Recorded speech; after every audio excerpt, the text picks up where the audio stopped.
이번 월드컵 공동 개최국이자 홍명보의 2차전 상대인 멕시코가 남아프리카 공화국을 제압했습니다. 피파 랭킹 14위로 A조 강호인 멕시코는 멕시코시티 스타디움에서 열린 북중미 월드컵 조별리그 A조 1차전에서 남아공을 2대 0으로 꺾었습니다. 멕시코는 전반 9분 키뉴네스의 개막전 축포에 이어 후반 22분 간판 스타 히메네스의 두 번째 골이 터지면서 승리를 굳혔습니다. 후반 추가 시간엔 멕시코 핵심 중앙 수비 몬테스가 상대 선수를 밀어 넘어뜨려 파울로 퇴장을 당해 한국과의 다음 경기에는 나올 수 없습니다. 북중미 월드컵 첫 경기였던 체코전 승리에 광화문 광장에도 환호성이 가득 찼습니다. 네, 평일 오전 뜨거운 햇볕 아래에서도 시민들은 붉은 응원 물결을 이루며 첫 승리를 함께했습니다. 이수빈 기자가 이 현장에 다녀왔습니다. 이른 아침부터 광화문 광장엔 붉은 물결이 일렁였습니다. 북중미 월드컵 첫 경기, 체코전을 앞두고 거리 응원에 나선 시민들로 광장은 가득 찼습니다. 엄청 일찍 일어나가지고 되게 설레고 그리고 오늘 꼭 이기면 좋겠고 재밌게 볼 것 같아요. 평일 오전 경기지만 시민들의 응원 열기는 막을 수 없었습니다. 부산에서 서울까지 달려온 가족부터 연차를 내고 응원에 나선 직장인까지 붉은 옷을 맞춰 입은 시민들은 광화문 광장에서 대한민국의 첫 승리를 염원했습니다. 저희는 월차 내고 왔고요. 애는 체험학습 내고 학교 빠지고 왔어요. 오늘 대한민국 이겨야 되기 때문에 승리 위해서 저희 오늘 화이팅 응원하러 왔습니다. 당연히 이기죠. 한 2대0 정도로 이길 것 같아요. 체코에 비해서 조직력이 좋지 않을까요? 다 함께 대한민국 목이 쉬어라 외친 시민들.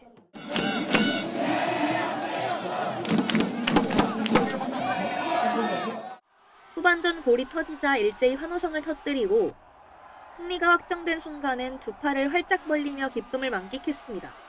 사람들이 다 너나 할 거 없이 다 하이파이브를 하면서 심지어 그 보안 스태프분들까지도 같이 막 모두 외국인 분들이랑 모두 다 함께 하이파이브를 하면서 기뻐했습니다. 네. 시민들은 첫 승리의 기세를 몰아 태극전사들이 거침없이 연승을 이어가길 응원했습니다. YTN 이수빈입니다. 네, 오늘 경기가 평일 점심시간과 겹치면서 직장인들도 동료들과 함께 우리 선수들의 선전을 기원했습니다. 몸은 일터에 머물렀지만 마음은 모두 경기장을 향해 있었습니다. 손효정 기자입니다. 서울 여의도 직장가의 한 음식점. 점심시간에 맞춰 동료들과 함께 우리 국가대표팀을 응원하는 직장인들로 가득합니다. 회사 지하에서 이렇게 응원할 수 있다는 게 너무 좋습니다. 아무튼 우리 팀 단합을 위해서 오늘 왔습니다. 자, 한국 화이팅! 화이팅! LG 화이팅! 화이팅! 잠시 뒤 시작된 경기. 공이 골문을 아슬아슬하게 비껴가자 곳곳에서 탄성이 터져 나옵니다.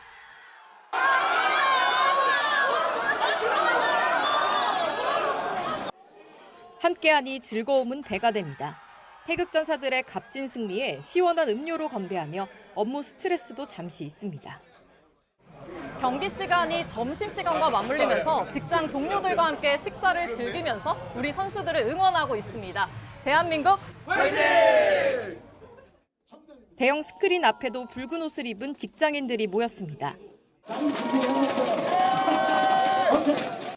일과 시간에 잠시 짬을 내 지구 반대편으로 응원의 마음을 보냅니다. 그동안 월드컵 경기는 밤이나 새벽에 했었어서 즐기기가 좀 어려웠는데 이렇게 여의도 점심시간에 경기를 하게 돼서 직원들과 함께 응원할 수 있게 돼서 너무 기대됩니다. 서울 강남역 주류 업체가 차린 체험형 팝업 스토어에서도 응원 열기는 이어졌습니다. 우리 선수들을 향해 응원 메시지를 남기고 축구 게임과 기념사진 촬영을 즐기며 월드컵 분위기에 흠뻑 빠졌습니다. 좀 애국심이 좀 생기네요. 제가 여기 오니까. 지금 밖이 밤인지 낮인지 제가 좀 감을 못 잡을 정도로 이 안에 열기가 대단한 것 같아요. 대한민국 축구팀 화이팅! 우리 국가대표팀의 짜릿한 역전극에 직장인들은 한 주의 피로를 날리고 활기차게 주말의 시작을 맞이하게 됐습니다. YTN 손효정입니다. 6.3 지방선거 투표용지 부족 사태를 수사하는 검경 합동수사본부가 이틀 연속 중앙선관위 서버에 대한 압수수색을 진행했습니다. 합수본은 선관위에서 확보한 압수물을 분석하면서 조만간 이 선관위 관계자들을 소환할 방침입니다. 김혜린 기자입니다. 검경 합동수사본부는 중앙선거관리위원회 등 7곳을 13시간 동안 압수수색하며 투표용지 부족 사태 관련 자료 확보에 나섰습니다. 압수수색 마무리된 겁니까? 오늘 어떤 자료 확보하셨습니까? 합수본은 압수수색을 통해 투표용지 인쇄 계획서와 회의록, 예산서 등을 확보했습니다. 강남 선관위에선 선거 당일 투표용지 보관 장소와 수량, 잔여 매수 같은 내용이 기록된 투표록도 확보한 것으로 파악됐습니다.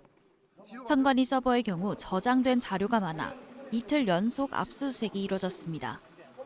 합수본은 확보한 자료를 분석해 투표지 인쇄율을 유권자의 50%로 줄인 경위 등 고발된 사안 중심으로 우선 조사할 방침입니다. 또 실무진들에 대한 참고인 조사도 조만간 진행될 것으로 보이는데 투표지 부족 사태가 벌어진 서울 송파구, 서초구, 광진구 등 지역 선관위 직원들이 대상입니다. 앞서 압수수색 영장에는 노태학 전 중앙선관위원장과 허철훈 전 사무총장, 각 지역 선관위 위원장 등이 피의자로 적시됐습니다. 하지만 압수물 분석 등 조사 과정에서 다른 관계자들로 수사가 확대될 수 있다는 관측도 나옵니다. YTN 김혜린입니다. 동부지방법원이 오늘 김정철 개혁신당 최고위원이 투표용지 부족 사태 진상규명을 위해 추가로 제기한 증거보전 신청에 대해 일부 인용 결정을 내렸습니다. 법원은 잠실 7동 제2투표소의 투표용지 보관 상자를 폐기한 업체 상호와 폐기 일시, 폐기 경위, 폐기하지 않았을 경우 보관 위치 등에 대한 사실조회를 인용했습니다. 또 송파 선거관리위원회가 해당 투표소에 투표지 1,900매를 준비했다는 내용이 담긴 장부에 대한 추가 검증과 투표지 보관 상자와 포장재가 반출되는 장면을 촬영한 CCTV 영상을 제출하라고 명령했습니다. 중앙선거관리위원회는 법원의 증거보전 대상 물품은 투표함이 아니라 투표용지 운반용 빈 종이상자라고 밝혔습니다. 선관위는 오늘 설명 자료를 내고 송파구 선관위가 폐기한 종이상자는 투표소에서 사용할 투표용지를 송부할 때만 사용한다며 투표가 끝나고 나면 폐기 대상이라고 설명했습니다. 법원의 증거보전 인용 결정문을 송부받기 전인 지난 9일 오후 1시쯤 예정된 폐기 일정에 따라 폐기업체에 보냈다며 증거 보존을 피하기 위해서 서둘러 폐기한 것이 아니라고 강조했습니다. 선거 당일 송파구에서 투표용지가 부족할 수 있다는 가능성이 처음 제기된 건 오전 11시 50분이었던 것으로 드러났습니다. 전반적인 지휘 보고 체계가 무력화된 상황 속에 이 투표용지 이송 과정에서는 기본적인 절차도 지켜지지 않았습니다. 박정현 기자입니다. 세 번째 회의를 연 중앙선관위 진상규명위원회는 6.3 지방선거 본투표 당일 서울 송파구에서 벌어진 투표용지 부족 사태를 시간대별로 재구성했습니다. 투표용지가 부족할 수 있다는 보고가 처음 서울시 선관위에 들어온 건 11시 50분이었습니다. 예상보다 투표율이 높자 예비용으로 마련된 무번호 투표용지에 일련 번호를 부여해달라는 요청이 온 겁니다. 11시 50분에 처음으로 송파구 직원이 투표율이 예상보다 높아서 교육감 서울시장 시 비대입니다. 1년 번호 제공을 요청을 했습니다. 11시 58분 송파구 선관위 간사석이 단톡방에선 실제 투표용지가 모자랄 경우 어떻게 대처할지 묻는 문의가 올라오기도 했습니다. 오후 2시 20분 잠실사동 제7투표소부터 투표용지 운송이 시작됐지만 4시 40분부터는 여러 투표소에서 요청이 동시다발적으로 접수되며 감당하기 어려운 지경에 다다랐고 결국 서울선관위는 일련 번호를 기입하지 않은 무번호 투표용지를 배부했습니다. 5시 9분부터는 이마저도 거의 소진되면서 인근 투표소에서 잔여용지를 빌려가는 초유의 상황이 벌어졌습니다. 총체적 난국 속 사무보조원부터 사회복무요원까지 용지 이송에 동원되면서 상부 보고 지휘 체계도 사실상 무너져 내렸습니다. 관련 업무 지침도 없는 탓에 용지를 이송할 땐 인계 인수서 작성 같은 기초적인 절차도 지켜지지 않았습니다. 투표소에 직접 배송하느라 위기 상황에 대응을 전혀 하지 못했고 상급위원회의 현장 지휘권이 전혀 발동하지 못하고 있었고 다만 진상규명위는 사태가 발생한 경위와 대응 과정에 초점을 맞췄을 뿐 당시 의사결정 과정과 책임 소재에 대해선 말을 아꼈습니다. 진상규명위는 주말 이후 다음 주 월요일 다시 4차 회의를 엽니다. YTN 박정현입니다. 여야가 이르면 다음 주 투표용지 부족 사태와 관련한 국정조사 특위를 출범시키기 위한 준비 절차에 착수했습니다. 야권의 특검 주장과 국민의힘 일각의 부정선거 의혹이 막판 변수가 될 수는 있지만 정쟁의 늪에 빠지기 전 심상찮은 여론부터 들여다봐야 할 것 같습니다. 강민경 기자입니다. 이번 사태의 진원지 선거관리위원회를 먼지 한 톨 남기지 않고 털어야 한다는 데는 여야 간 이견이 없습니다. 민주당은 다음 주 본회의를 열고 투표용지 부족 사태 국정조사 계획서를 의결하겠다는 방침을 재확인했습니다. 국회가 조속히 국정조사에 돌입해야 합니다. 국민의힘 원내대표가 선출된 만큼 신속하게 여야가 협의를 마치고 국민의힘도 신속한 국정조사에 공감하며 민주당과의 협상에 나선 모양새입니다. 특위 위원장을 요구하고 여야 동수를 외치는 등 지분 확대를 주장하긴 하지만 민주당도 여지를 열어둔 만큼 이르면 열흘 안에 국조특위 첫 회의가 소집될 가능성이 있습니다. 관건은 오히려 특검을 둘러싼 양당의 미묘한 시각차입니다. 민주당은 특검도 좋지만 일단 국정조사부터 시작하자는 입장입니다. 국정조사 특위를 즉시 가동시켜야 하겠습니다. 그리고 빠른 시일 안에 진상규명을 위한 특검도 이루어져야 한다. 반면 국민의힘은 투트랙 가동을 고수해 막판 진통을 겪을 수 있습니다. 국정조사 결과를 보고 특검을 하자는 더불어민주당의 주장은 진상규명을 방해하는 작태입니다. 국민의힘 장동혁 대표가 일부 세력의 부정선거 주장을 용인하며 전국 재선거만이 답이라고 거듭 주장하는 상황도 협상의 변수가 될 수 있습니다. 민주당은 부정선거 음모론만큼은 도저히 묵인할 수 없다는 입장인데 이 부분 입장차가 워낙 뚜렷해 난항이 예상됩니다. 그 사이 선관위를 둘러싼 국민 불신은 갈수록 높아지는 양상입니다. 국민 4명 중 1명은 이번 투표용지 부족 사태를 부정선거 시도 증거라고 생각한다는 여론조사 결과가 나왔고 전면 재선거에 찬성하는 응답자도 44%나 돼 반대 48%와 큰 차이를 보이지 않았습니다.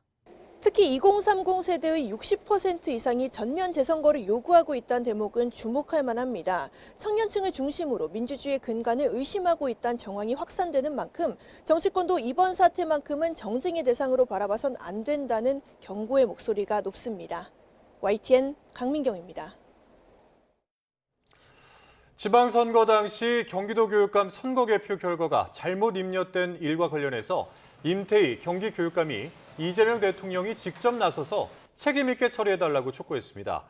임 교육감은 오늘 경기도교육청 광교청사에서 긴급 기자회견을 열고 이번 사태는 헌법 수호 문제라면서 이같이 밝혔습니다. 이어 선관위는 당장 모든 선거 관련 정보를 공개하고 검증을 받으라면서 책임기관에서는 진정성 있게 답하라고 덧붙였습니다. 평양에 대북전단 무인기 투입을 지시해 일반이적 혐의로 기소된 윤석열 전 대통령이 1심에서 징역 30년을 선고받았습니다. 재판부는 윤 전 대통령이 비상계엄 선포의 명분을 만들 목적으로 남북 군사적 긴장을 높이려 이 같은 작전을 벌였다고 판단했습니다. 임예진 기자입니다. 지난 2024년 10월 북한은 한국 무인기가 사흘에 걸쳐 평양에 침투해 전단을 뿌렸다고 주장하며 무인기 잔해 사진을 공개했습니다. 한국 군부 깡패들의 중대 주권 침해 도발 사건이 결정적 물증의 확보와 당시 우리 군 당국은 대꾸할 가치도 없다며 말을 아꼈습니다. 우리의 기본적인 입장은 이러한 북한 주장에 대해 사실 여부를 확인해 줄 수 없다. 이게 기본 입장입니다. 그로부터 2달쯤 뒤 불법 비상계엄 사태가 발생했고 이후 출범한 내란 특검은 윤석열 전 대통령 등의 계엄 선포 명분을 만들기 위해 평양 무인기 투입 작전을 벌였다고 보고 일반 이적 혐의 등을 적용해 재판에 넘겼습니다. 윤 전 대통령 측은 정당한 작전이라고 주장했지만 1심 재판부는 특검 손을 들어줬습니다. 계엄 선포의 정당성을 확보할 목적으로 군사적 긴장감을 높이기 위해 북한의 도발을 유도하려 했다고 본 겁니다. 또 군인들에게 헌법에서 정한 국군의 사명에 반하는 의무 없는 일을 하게 했다며 직권남용 혐의도 유죄로 인정했습니다. 재판부는 윤 전 대통령에게 특검 구형과 같은 징역 30년을, 김용현 전 국방부 장관에게는 구형량보다 높은 징역 30년을 선고했고, 같은 혐의로 기소된 여인형 전 국군 방첩사령관에게도 중형이 선고됐습니다. 군사기밀 유출 등의 이유로 지난 1월 첫 공판부터 줄곧 비공개로 진행된 재판은 선고기일에 이르러 처음으로 대중에 공개됐지만 영상 중계는 제한됐습니다. YTN 임혜진입니다. 이번에도 법원은 윤 전 대통령이 여러 차례 언급한 비상대권에 주목했습니다. 계엄의 여건을 조성하기 위해서 무인기 작전이 고안됐다고 판단한 법원은 윤 전 대통령이 처음부터 이 과정에 공무원 승인권자라고 못 박았습니다. 신규혜 기자입니다. 일반이적 혐의 유죄 판단의 핵심은 윤 전 대통령이 계엄 선포 전 수차례 언급한 비상대권이었습니다. 이 비상대권이 언급된 모임에 여러 번 동석한 여인형 전 방첩사령관은 불안정한 상황을 만들어야 한다며 휴대전화에 구체적인 메모를 남겼습니다. 비상대권을 발동하기 위한 여건을 조성해야 한다는 취지로 해석되는 부분입니다. 그렇게 평양 무인기 작전이 이 메모에 적힌 대응할 수밖에 없는 타겟팅으로 고안됐습니다. 합동참모본부의 반대를 무릅쓰고 무인기 작전을 직접 실행한 건 신원식 당시 국방부 장관 대신 임명된 김용현 전 장관이었습니다. 명분은 북한의 오물풍선이었는데 오물풍선이 뜨지 않는 시기에 작전 지시가 내려오자 합참은 장비가 고장났다고 둘러대며 따르지 않기도 했습니다. 재판부도 당시 군사작전을 할 만한 상황이 아니었다며 김 전 장관이 물리적 수단을 동원한 이유를 설명하기 어렵고 오히려 북한이 도발하지 않자 물리적 대응을 높이기 위해 지시를 내린 거라고 지적했습니다. 재판부는 이 같은 작전 전개 과정에 윤 전 대통령은 승인권자의 역할을 했다고 판단했습니다. 김 전 장관이 대통령의 승인 없이 장관의 권한으로 작전을 감행했다고 보기 어렵고 오히려 윤 전 대통령은 작전이 비밀리에 계속될 거라는 점을 알고 있었다고 질타했습니다. 윤 전 대통령은 재판 과정에서 국가안보실로부터 작전을 보고받지 못했다고 주장해왔습니다. 하지만 법원은 오히려 국가안보실은 작전 자체를 몰랐다며 윤 전 대통령이 처음부터 작전을 공모한 게 맞는다고 못 박았습니다. YTN 신기입니다. 윤 전 대통령의 1심 선고에 특검 측은 재판부에 감사를 표한 반면 윤 전 대통령 측은 즉시 항소장을 제출했습니다. 윤 전 대통령 측은 오늘 선고 직후 재판부가 국가 방어를 위한 정당한 군사작전을 범죄로 규명했다며 대한민국의 안보가 사법부에 의해 무너졌다고 비판했습니다. 반면 장우성 내란특검보는 재판부가 무인기 작전이 비상계엄 상황 조성 목적으로 시행됐다는 점을 인정해줬다며 의미 있는 판결이라고 밝혔습니다. 3대 특검의 남은 의혹을 수사하고 있는 2차 종합특별검사팀이 내일 윤석열 전 대통령을 출범 이후 두 번째로 소환합니다. 종합특검은 내일 오전 10시 윤 전 대통령을 반란 혐의 피의자 신분으로 불러 조사할 예정입니다. 윤 전 대통령은 관저 이전 의혹과 관련해서 종합특검 첫 조사를 받았던 지난 6일처럼 출석 모습이 공개되지는 않을 전망입니다. 연이틀 공습을 주고받으며 전면 충돌 직전까지 갔던 미국과 이란 전쟁 상황이 하루 만에 종전협상 타결 국면으로 급반전했습니다. 트럼프 미국 대통령은 이란과 훌륭한 합의를 했고 이르면 이번 주말 서명식이 열릴 수 있다면서 서명 즉시 호르무즈 해협이 개방될 것이라고 밝혔습니다. 워싱턴에서 신윤정 특파원입니다. 트럼프 미 대통령은 이란 전쟁에 관한 훌륭한 합의를 했다며 이란과의 종전 협상이 최종 문서 조율 단계에 이르렀다고 말했습니다. 그러면서 앞으로 며칠 내로 마무리될 것이라며 이르면 이번 주말 유럽에서 서명식이 열릴 수 있다고 전망했습니다. 합의문 서명 즉시 호르무즈 해협은 다시 개방될 것이라고 밝혔습니다. With the Strait will officially open as soon as we sign, which could be soon, very soon, maybe over the weekend, in Europe. I won't be able to be there, but JD will be there. 트럼프 대통령은 이란이 결코 핵무기를 보유하지 않기로 했다며 이란 최고 지도자도 합의안에 동의했을 것으로 생각한다고 말했습니다. 또 이스라엘과 아랍에미레이트, 사우디아라비아 등 직접 당사국도 모두 승인했다고 전했습니다. It's a very strong memorandum of understanding. That is a little conceptual, but it's something that's going to get done. 앞서 트럼프 대통령은 어젯밤 소셜미디어에서 이란 최대 석유 거점인 하르그 섬 등을 향해 강한 추가 공격을 사흘째 이어가겠다고 예고했습니다. 하지만 불과 5시간쯤 뒤 이란과의 논의가 이란 최고 지도부까지 올라가 승인을 받았다며 공습 계획 취소를 알렸습니다. 미군의 군사시설에 대한 제한적 공습과 석유시설 점령 압박이 주요했다는 분석이 나올 수 있어 보입니다. Because they've taken a pounding. They've taken a pounding like very few people could take. And they want to make the deal a lot more than I do. 트럼프 대통령은 합의문 서명 즉시 미국의 대이란 해상 봉쇄도 즉각 해제될 거라며 유가도 곧 크게 떨어질 거라고 주장했습니다. 트럼프 대통령으로서도 이날 개막한 북중미 월드컵 기간 교전을 지속하는 데 부담을 느껴 잠정 합의를 발표했을 거란 분석이 나오고 있습니다. 워싱턴에서 YTN 신윤정입니다. 트럼프 대통령이 이란이 핵무기 보유 금지에 합의했다며 궁극적인 목적을 이뤘다고 주장했습니다. 하지만 이란 언론은 트럼프 대통령이 추가 요구를 철회하고 또 양해각서 초안을 수용했다고 밝혀 이견이 감지됩니다. 워싱턴에서 홍상희 특파원입니다. 위기로 치닫던 상황이 반전된 건 지난 10일 테헤란에서 열린 중재국 카타르와 이란의 협상이었던 것으로 알려졌습니다. 이란 파르스 통신은 트럼프 대통령이 그동안 종전 양해각서 초안에 추가로 요구했던 사항을 철회했다고 보도했습니다. 미국이 이란의 고농축 우라늄을 확보하는 방법과 시기를 명시하고 호르무즈 해협의 통행량을 전쟁 전 수준으로 되돌리는 조치를 하라는 요구를 접었다는 뜻으로 풀이됩니다. 악시오스도 알리 아타와디 카타르 특사와 아바스 아라그치 이란 외무장관이 만나 미국이 수용할 만한 합의 문안에 도달했다고 전했습니다.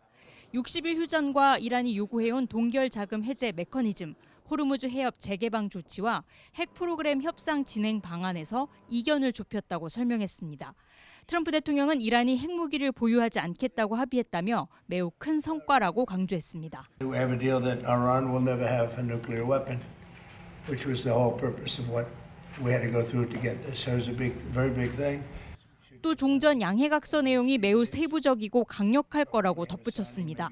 이스라엘 총리실도 이란이 최종 합의안의 농축 우라늄 제거와 농축 시설 해체, 영내 대리 세력에 대한 지원 중단을 약속했다고 주장했습니다. 트럼프 대통령이 추가 요구를 철회하고 양해각서 초안으로 돌아갔다는 이란 측의 설명과는 차이가 있는 대목입니다. 트럼프 대통령이 이란의 비핵화 수준과 호르무즈 해협에서의 통행료 부과 등 핵심 쟁점에서 물러설 경우 중간 선거를 앞두고 비판에 직면할 것으로 보입니다. 최종 양해각서에 어떤 내용이 담길지 관심이 집중되고 있습니다. 워싱턴에서 YTN 홍상입니다. 미국과 이란의 종전 양해각서 체결이 초읽기에 들어간 가운데 서명식이 추진 중인 스위스 제네바로 미국의 군수송기 선발대가 전격 출발했습니다. 미 온라인 매체 악시오스는 미 공군 수송기 4대가 트럼프 대통령을 대신해 서명식에 참석할 제이디 벤스 부통령의 의전 장비 등을 싣고 유럽으로 향했다고 보도했습니다. 6.3 지방선거 책임론으로 거취 압박을 받는 더불어민주당 정청래 대표가 광주를 찾아 거듭 단결을 강조했습니다. 하지만 비당권파는 정 대표 면전에서 당권은 짧다면서 사퇴를 압박했고 당권파들과 설전도 이어졌습니다. 황보혜경 기자입니다. 지방선거 책임론 속에 민주당 정청래 대표가 광주를 찾았습니다. 5.18 민주묘지를 참배한 뒤 방명록에 이재명 정부 성공을 적었고 이어진 최고위원회의에서도 당정청 단결을 강조했습니다. 당정청이 원팀 원보이스로 똘똘 뭉쳐 이재명 정부의 성공을 위해 최선을 다하겠습니다. 정 대표가 사흘 만에 또 호남을 찾은 건 전당대회를 앞둔 당심다직이란 해석 속에 비당권파는 정 대표 거취를 거듭 압박했습니다. 연임하지 않겠습니다. 그게 당원들에 대한 도리입니다. 당을 뒤흔든 정권은 짧다는 정 대표 말은 이렇게 부메랑이 됐습니다. 국민과 당원은 영원하지만 당권은 짧습니다. 친명계 역시 연임에 도전하려면 대표직부터 내려놓으라며 사퇴 압박 수위를 높이는 가운데 친청계는 선거 뒤 평가는 필요하지만 당 분열로 이어져선 안 된다며 반발했습니다. 차기 당권 주자 김민석 국무총리에게 견제구도 날렸습니다.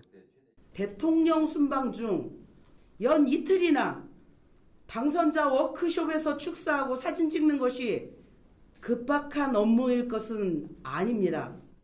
눈앞에서 펼쳐진 설전에 정 대표는 서로의 다름을 인정하자고 진화에 나섰지만 사퇴 목소리는 회의장 밖까지 이어졌습니다. 당 지도부는 거취를 숙고 중이라고 밝혔는데 당장 사퇴 가능성은 적단 관측이 나옵니다. 정청래 대표는 대신 이 대통령이 국회에 맡기겠다고 한 검찰 보안 수사권 논의에 전면 폐지를 다시 강조하고 나섰습니다. 강성 지지층을 등에 업고 연임까지 정면 돌파하겠다는 의도란 해석도 나옵니다. YTN 황보혜경입니다. 국민의힘 장동혁 대표 지도력이 지방선거가 끝난 뒤 계속해서 시험대 위에 올라 있습니다. 네, 당내 대다수가 사퇴에 공감한다, 그만두시라라는 요구가 빗발치고 있지만 지지율 상승세를 등에 업은 장 대표는 아랑곳하지 않는 분위기입니다. 김철희 기자입니다. 하루 전 공개 회의에서 지도부 동반 사퇴를 제안했던 국민의힘 우재준 청년 최고위원은 장동혁 대표 퇴진을 바라는 건 일부가 아닌 다수라고 압박 수위를 끌어올렸습니다. 사퇴해야 된다고 생각하는 사람들이 좀 다수라고 생각을 합니다. 다수라고 하면은 7, 80% 이상이 되지 않을까. 당 지지율이 오르는 건 지도부 공이 아니다. 조건 없이 사퇴하란 목소리도 나왔지만 장 대표는 요지부동입니다. 공개 일정을 잡지 않은 장 대표는 대신 SNS에 월드컵 축구팀 승리 직후 어게인 6.3 선거 게시물을 올리며 재선거 관련 메시지 전파에 주력했습니다. 당권파는 선관위 사퇴에 화력을 집중할 시기 3절에 4절까지 불러가며 사퇴를 요구한다. 안타깝다는 불만도 터져 나왔습니다. 의원들이 한데 모이는 의원총회가 장 대표 거취의 분수령이 될 거란 전망 속 개최 열쇠를 진 정점식 원내대표는 신중한 모습입니다. 초재선 의원들의 소집 요구에는 다가오는 일요일까지 답을 주겠다면서 우선 시간을 벌었습니다. 여러 가지 일정 등으로 인해 가지고 앞으로 추후에 해야 될 게 더 많거든요. 그렇기 때문에 조금 진행되는 상황을 보고 장 대표 퇴진을 요구하는 의원들도 강제 축출보다는 설득을 통한 사퇴 유도가 더 현실적이라고 내다봤습니다. 강제로 지도부를 무너뜨릴 뾰족한 수가 없다는 걸 인정한 셈인데 선거 이후 불붙은 지지율 상승세가 언제까지 이어질지가 변수로 작용할 전망입니다. YTN 김철입니다. 한성숙 총리 후보자가 서울 통이동 인근 식당에서 국무총리실 청년 직원, 인턴들과 오찬을 함께하며 소통의 시간을 가졌다고 국무총리실이 밝혔습니다. 한 후보자는 이 자리에서 청년의 목소리를 직접 듣고 정책에 반영하는 일이 무엇보다 중요하다며 정부가 추진한 청년 정책에 대해 아쉬운 점과 더 노력해야 하는 부분 등을 자유롭게 말해달라고 당부했습니다. 이에 청년들은 주거비 상승과 취업 어려움 등의 고충을 전했고 한 후보자는 청년들의 목소리를 직접 듣고 청년의 삶을 개선하기 위해 더욱 노력하겠다고 약속했다고 총리실이 전했습니다. 국민의힘이 한성숙 국무총리 후보자는 서울의 집 3채, 경기도의 집 1채를 소유한 슈퍼 다주택자라면서 이재명 대통령의 사과와 입장 표명을 요구했습니다. 정점식 원내대표는 오늘 국회 기자간담회에서 이 대통령이 부동산 다주택자를 마귀에 빗대 범죄자 취급하고 종이를 복사하는 직원들조차도 다주택자는 안 된다고 말했다고 지적했습니다. 이어서 말단 공무원에게까지 들이대겠다는 엄격한 잣들을 국무총리에게 적용하지 않는다면 공직기강은 무너지고 부동산 정책에 대한 신뢰도 완전히 잃을 것이라고 강조했습니다. 인천에 있는 재활용센터에서 신체 일부가 발견된 사건을 수사하는 경찰이 시신을 운반했을 가능성이 높은 트럭 34대를 특정해 추적하고 있는 것으로 YTN 취재 결과 확인됐습니다. 네, 경찰은 이들 트럭의 블랙박스를 확보하는 등 시신이 반입된 경로를 파악하는 데 주력하고 있습니다. 배민혁 기자가 단독 보도합니다. 신체 일부가 발견된 곳은 인천 송도동에 있는 남북권 광역생활자원회수센터입니다. 대부분 인천 중구와 연수구에 있는 상가와 빌라, 단독주택 등 일반 주택의 재활용 쓰레기가 하루 평균 40톤가량 모이는 곳입니다. 이곳 반입장 1층에서 재활용 쓰레기를 우선적으로 선별한 뒤 2층 컨베이너 벨트에서 수작업으로 분류하는 과정에서 시신이 발견됐습니다. 작업자는 처음에는 마네킹인 줄 알았다가 붕대에 쌓인 것이 이상해서 보니 신체 일부로 의심돼 신고한 것으로 전해졌습니다. 발견된 신체는 여성의 다리 부위로 뒤꿈치부터 약 41cm, 발바닥 길이는 210mm 정도인 것으로 확인됐는데 발견 당일 새벽 4시부터 센터에 들어온 쓰레기 수거 트럭을 통해 반입됐을 가능성이 큽니다. 경찰은 시신 발견 당일 센터를 드나든 수거 트럭 34대를 특정한 것으로 YTN 취재 결과 확인됐습니다. 지역별로 보면 인천 연수구에서 20차례, 중구에서 14차례 센터를 출입한 것으로 파악됐습니다. 경찰은 이들 트럭의 블랙박스와 운전자 인적 사항도 확인해 시신이 반입된 경로를 추적하는 데 주력하고 있습니다. 또 센터에 있는 재활용품 더미를 모두 조사했지만 다른 신체 부위가 추가로 발견되지는 않은 것으로 확인됐습니다. 경찰은 이와 함께 최초 신체 일부를 발견한 작업자를 참고인 신분으로 불러 당시 상황에 대한 진술을 확보하고 인근 학교의 장기 결석 학생이나 실종자, 가정폭력 사건 기록도 살펴보며 피해자 신원을 특정하기 위한 조사도 병행하고 있습니다. 경찰이 모든 가능성을 열어두고 기초수사에 박차를 가하는 가운데 국과수 정밀 감식에서 신원을 특정할 만한 단서가 나올지 주목됩니다. YTN 배민혁입니다. 경기 평택경찰서는 직장 동료를 흉기로 찔러 살해한 50대 남성 A씨를 체포해 조사하고 있습니다. A씨는 오늘 새벽 1시 20분쯤 평택시 고덕동 회사 숙소 앞에서 동료 30대 남성 B씨를 흉기로 찔러 살해한 혐의를 받습니다. 같이 있던 동료의 신고를 받고 출동한 경찰은 만취 상태였던 A씨를 현행범으로 체포했고 사건 경위를 조사한 뒤 구속영장을 신청할 방침입니다. 충북 청주 SK하이닉스 공장에서 불이 나 직원 4천여 명이 한때 대피하고 직원들 10여 명이 병원으로 옮겨졌습니다. 최근 이 사업장에서 화재와 화학물질 관련 사고가 잇따르면서 안전관리 체계를 다시 점검해야 한다는 지적이 나오고 있습니다. 이성우 기자입니다. 충북 청주 SK하이닉스 4캠퍼스입니다. 오전 9시 55분쯤 이곳 M15X 공장 2층 가스룸에서 불이 났습니다. 불은 스프링클러가 작동하면서 10여 분 만에 자체 진화됐지만 공장 안에 있던 직원 4천여 명이 한때 밖으로 대피했습니다. 이 가운데 어지러움 등을 호소한 직원 10여 명은 사내 부설 병원으로 이송됐습니다. 소방당국 측정 결과 실제 가스 누출은 없었던 것으로 확인됐습니다. 문제는 최근 이 사업장에서 비슷한 사고가 잇따르고 있다는 점입니다. 지난 1일에도 공장 6층 가스룸에서 불이 나 직원 수천 명이 대피했고 올해 초에도 배관 작업 중 작업자들이 화학물질에 접촉하는 사고가 있었습니다. 큰 인명피해로 이어지진 않았지만 시민단체는 반복되는 사고 자체를 가볍게 봐서는 안 된다고 지적합니다. 또 회사 측에만 안전관리를 맡겨두지 말고 관계기관과 시민사회 등과 협력해 안전관리 대책을 마련해야 한다고 강조합니다.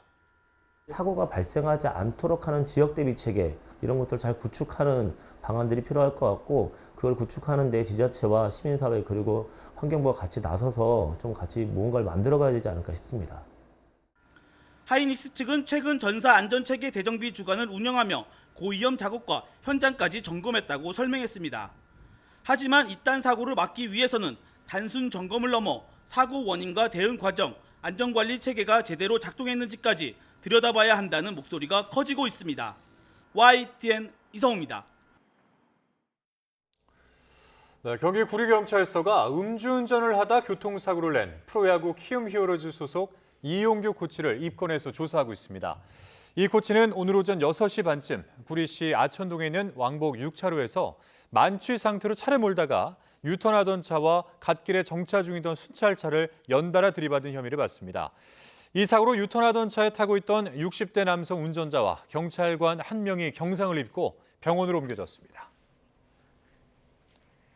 이란 전쟁 종전 기대감에 외국인이 25거래일 만에 돌아오며 코스피가 사흘 만에 8,000피를 탈환했고 코스닥 지수도 1,000스닥을 회복했습니다.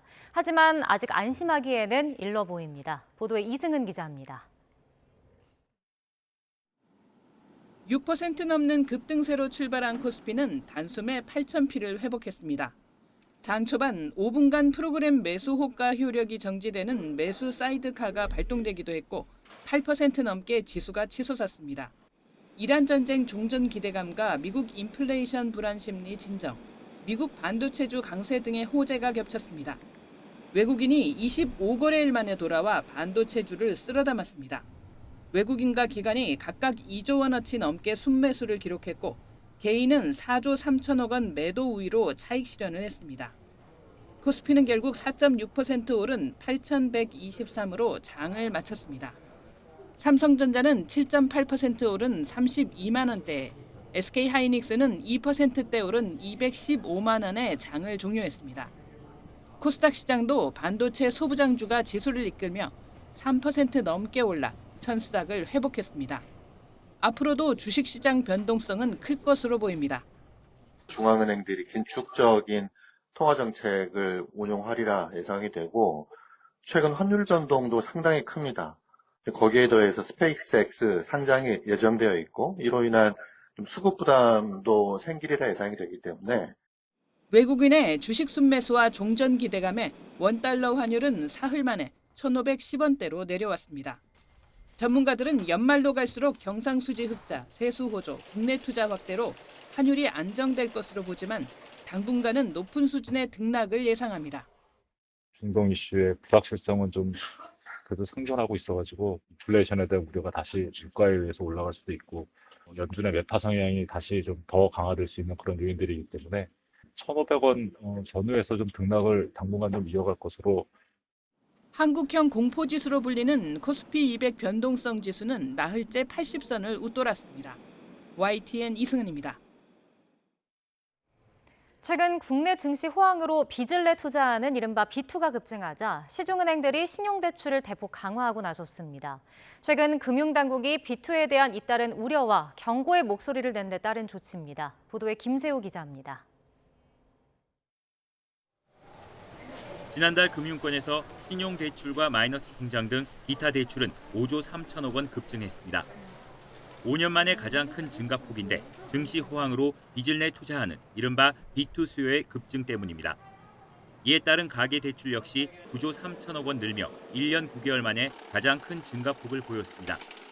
과도한 레버리지 투자는 가격 조정 시 개인적인 손익에 큰 영향을 줄 뿐 아니라 시장 변동성 자체를 확대시킬 수 있는 점에 유의해야 되겠습니다. 특히 금융당국이 비상관리 체계를 가동하며 가계대출 관리에 나서자 시중 주요 은행들이 신용대출을 대폭 조이고 나섰습니다. 하나은행은 신규 대출 신청 시 연소득과 관계없이 최대 한도를 1억 원으로 일괄 제한합니다. 신한은행은 대면, 비대면 신용대출 합산 일별 접수량이 내부 관리 기준을 초과하면 비대면 신용대출 신청을 제한하기로 했습니다. 또 약정 금액 3천만 원을 초과하는 마이너스 통장을 연계할 때도 최대 20% 한도로 감액합니다. 농협은 신용대출에 적용하는 우대금리를 0.1%포인트, 주택담보대출에는 0.2%포인트 줄입니다. KB국민은행도 신규 대출 시 일반 신용대출 최대 한도를 1억 원, 마이너스 통장 최대 한도를 5천만 원으로 제한합니다. 이 밖에 우리은행은 신용대출 갈아타기 상품 접수를 중단하고 카카오페이 등 대출 비교 플랫폼을 통한 신용대출 접수를 막기로 했습니다. 잇따른 시중은행들의 신용대출 규제 강화로 대출 실수요자들의 어려움이 더욱 커질 전망입니다. YTN 김세호입니다. 신현송 한국은행 총재가 물가 안정에 중점을 두고 늦지 않게 금리를 인상해 나갈 필요가 있다고 밝혔습니다.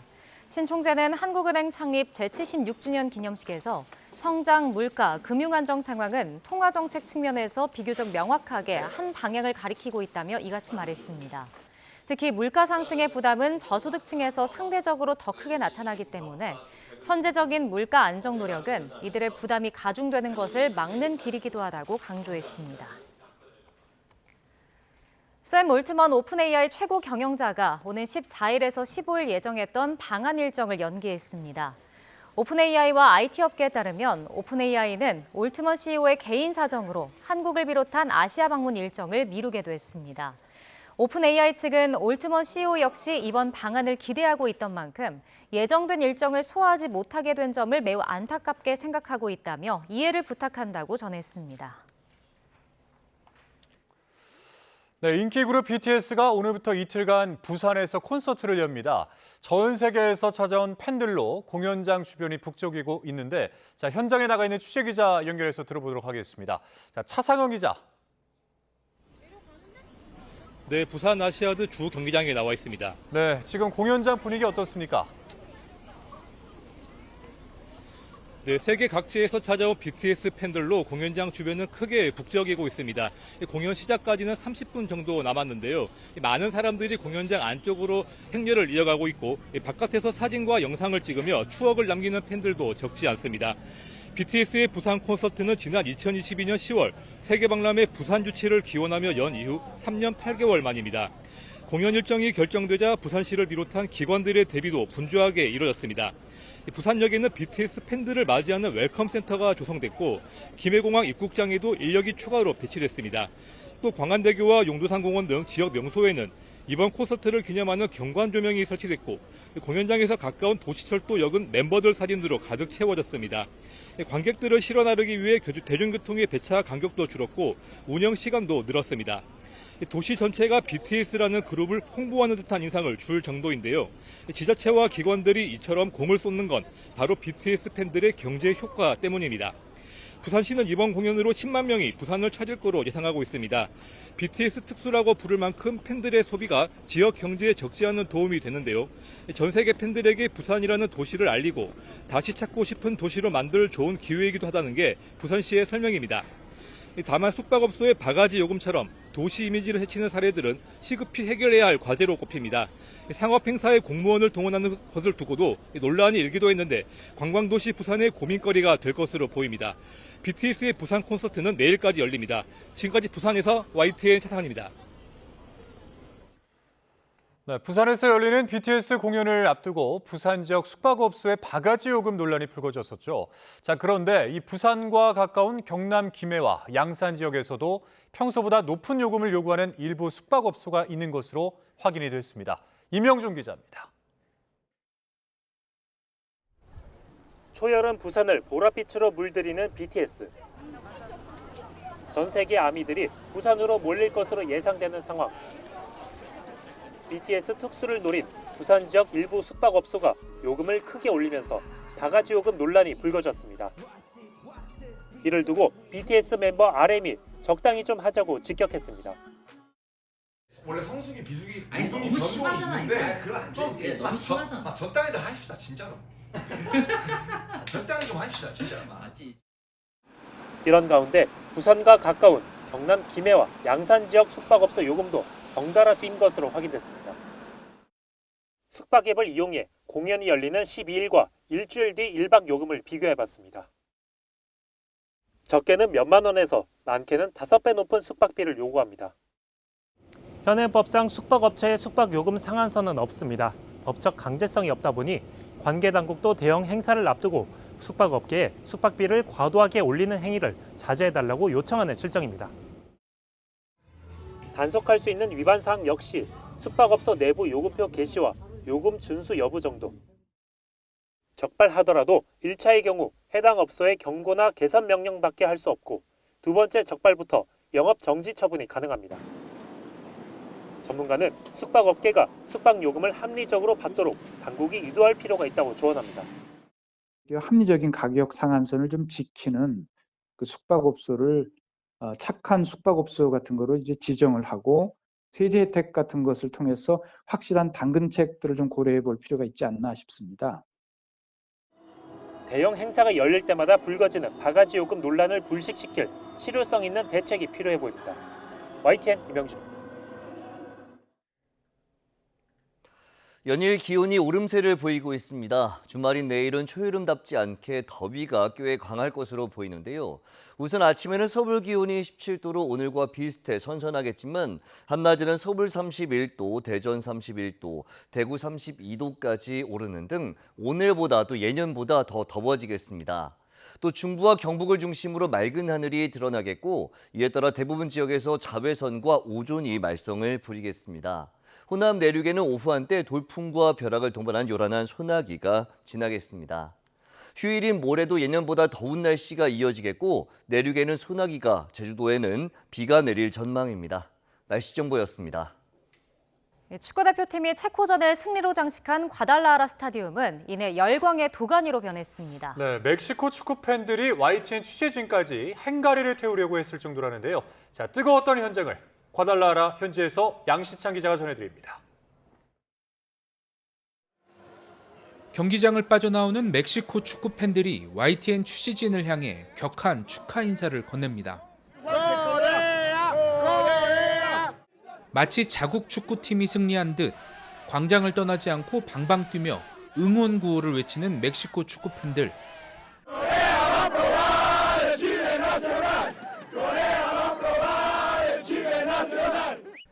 여기서 그치지 않고 붉은 유니폼을 입은 한국인들을 행달에 태우며 흥분을 주체하지 못합니다.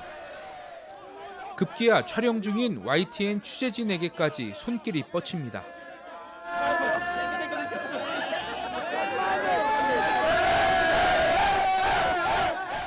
한국인 관중의 인터뷰도 그 뒤를 둘러싼 멕시코 팬들의 함성 때문에 소리가 들리지 않을 정도입니다. 오늘 경기 2대1로 이겨서 너무 기쁘고 대한민국 국민으로서 너무 자랑스럽습니다. 화이팅! 2018년 러시아 월드컵 독일전에서 한국의 기적 같은 승리로 멕시코가 16강에 진출한 일부터 시작해 이후 월드클래스 선수로 성장한 손흥민과 세계적인 인기를 누리는 BTS, 블랙핑크까지 멕시코인들은 이번 월드컵을 통해 그동안 쌓아온 한국에 대한 애정을 마음껏 발산하는 중입니다. Our experience as a fan was fantastic. We witnessed a beautiful game between Korean Republic and Czech Republic, and to be honest, it's a good and wonderful experience. 멕시코 관중들은 실제로 체코가 선제골을 넣자 찬물을 끼얹은 듯 조용하다가 황인범과 오형규의 연속골이 터졌을 땐 경기장이 떠나갈 듯 환호를 보내기도 했습니다. 축구대표팀이 홈 경기를 치른 듯 일방적인 응원을 등에 업고 경기에 임할 수 있었던 이유입니다. 축구에 대한 열정과 한국에 대한 애정이 넘치는 이곳 멕시코 현지인들의 뜨거운 응원도 홍명보 첫 승의 든든한 밑거름이 됐습니다. 과달라하라에서 YTN 양시창입니다. 오늘 전국 곳곳에선 우리 대표팀의 선전을 기원하는 단체 응원전이 펼쳐지기도 했습니다. 네, 시민들은 대학교와 실내 공연장, 전통시장 등에 모여서 한 목소리로 대표팀을 응원하며 승리의 기쁨을 함께했습니다. 오승훈 기자입니다.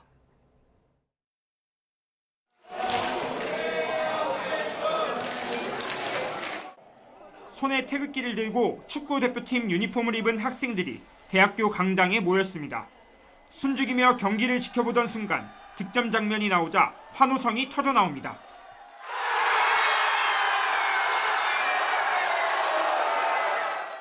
제주에서는 실내 공연장에서 응원전이 펼쳐졌습니다. 붉은 옷을 입고 응원 도구까지 준비한 시민들은 대형 전광판에서 눈을 떼지 못합니다. 드디어 기다리던 역전골이 터지자 모두 자리를 박차고 일어나 함께 기쁨을 누렸습니다. 지금 아들이랑 같이 보는 첫 월드컵이어가지고 이렇게 좋은 기회 마련돼서 좀 같이 보고 싶어가지고 참가하게 됐습니다. 축제 현장에서는 야외 응원전이 이어졌습니다. 종합운동장에 모인 시민들은 피리를 불고 대한민국도 외치며 우리 선수들에게 힘을 보탰습니다. 저희 나라가 32강은 무조건 갈 것 같고 16강에서 또 최선을 다하면 좋겠습니다. 전통시장에서는 대형 태극기가 등장했습니다. 빨간 유니폼을 입은 외국인도 거리 응원에 나온 시민들과 하나가 돼 대한민국을 응원했습니다. 너무 재밌고 일단 아까 전에 무대 앞에 나가서 막 춤도 추고 했는데 진짜 월드컵 경기장 못지않게 정말 많은 응원들도 있고 너무 재밌는 것 같아요. 전국 곳곳에서 펼쳐진 응원전에 시민들은 한마음으로 대표팀을 응원하며 짜릿한 승리의 기쁨을 만끽했습니다. YTN 오승훈입니다. 이번 월드컵 공동 개최국이자 홍명보 호의 2차전 상대인 멕시코가 남아프리카 공화국을 제압했습니다. 피파 랭킹 14위로 A조 강호인 멕시코는 멕시코시티 스타디움에서 열린 북중미 월드컵 조별리그 A조 1차전에서 남아공을 2대0으로 꺾었습니다. 멕시코는 전반 9분 키뇨네스의 개막전 축포에 이어서 후반 22분 간판 스타 히메네스의 두 번째 골이 터지면서 승리를 굳혔습니다. 후반 추가 시간 멕시코의 핵심 중앙 수비 몬테스가 상대 선수를 밀어 넘어뜨려 파울로 퇴장당해 한국과의 다음 경기에 나올 수 없습니다. 네, 조금 전 들어온 속보 전해드리겠습니다. 6.3 지방선거에서의 투표용지 부족 사태를 규명하는 검경합동수사본부가 노태학 전 중앙선거관리위원장과 허철훈 전 사무총장을 출국 금지 조치했다는 소식입니다. 법무부는 오늘 합수본의 신청을 받아들여서 노 전 위원장과 허 전 총장 등에 대해 출국 금지 조치를 내렸습니다. 앞서 시민단체 등은 노 전 위원장과 선관위 관계자들을 직무유기와 직권남용 권리행사방해, 공직선거법 위반 혐의 등으로 고발했는데요. 관련 소식은 저희가 이어지는 뉴스에서 더 자세히 전해드리겠습니다. 네, 앞서 전해드린 것처럼 북중미 월드컵 A조 1차전 경기에서 우리나라가 체코를 상대로 짜릿한 승리를 거뒀습니다. 네, 역전승을 이끈 원동력 분석과 또 32강 토너먼트 진출 가능성까지 지금부터 남윤성 축구 해설위원과 함께 짚어보도록 하겠습니다. 어서 오시죠. 어서 오십시오. 네, 안녕하세요.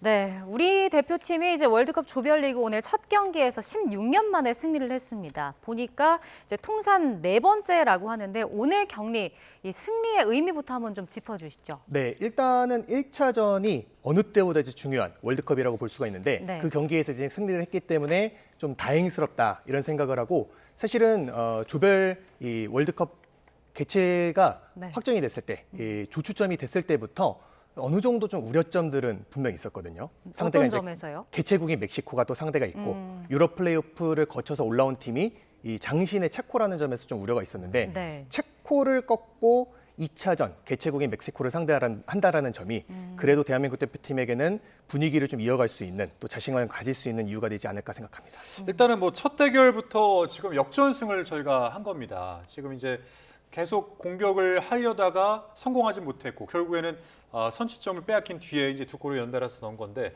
일단은 이제 이런 것들이 2차전을 준비하는 우리나라 팀 입장에서는 어떤 영향을 끼칠 걸로 보이세요? 사실은 일단 이번 월드컵이 특히 A조 멕시코에서 펼쳐진다라는 점이 고지대의 영향이 엄청날 거라는 좀 예상이 있었거든요. 실제로 선수들도 뭐 경기를 펼치다가 전반전에 뭐 무릎을 잡고 숨을 좀 몰아쉴 만큼 체력적인 여파나 어려움들이 좀 분명히 있었는데 모든 거를 다 좀 쏟아부은 경기라는 생각이 들어요. 그리고 이제 2차전을 하기 앞서서 자신감을 좀 갖고 전술적인 부분에 대한 준비를 또 하고 그게 또 이제 역전승을 거뒀다라는 점에서 네. 일단 고지대 환경 적응 잘했고 또 결과도 얻었고 자신감을 갖고 전술적인 준비를 할 수가 있거든요. 그런 의미에서 역전승은 대한민국 대표팀에게 좀 많은 거를 가져다 줬다는 생각을 합니다. 네, 오늘 결과가 다음 경기까지도 좀 이어졌으면 좋겠다 이런 바람인데 앞서 그 평가전들도 치렀지만 2연승을 거두면서 기분 좋게 뭐 시작을 하긴 했습니다만 좀 이제 전술의 완성도라든지 전술 구사가 좀 아쉽다 이런 평가도 사실은 있었거든요. 오늘은 어떻게 보셨어요? 그렇죠. 더군다나 이제 백스리라는 시스템 자체를 비교적 뭐 1년 정도 사실은 그렇게 길지 않은 시간이거든요.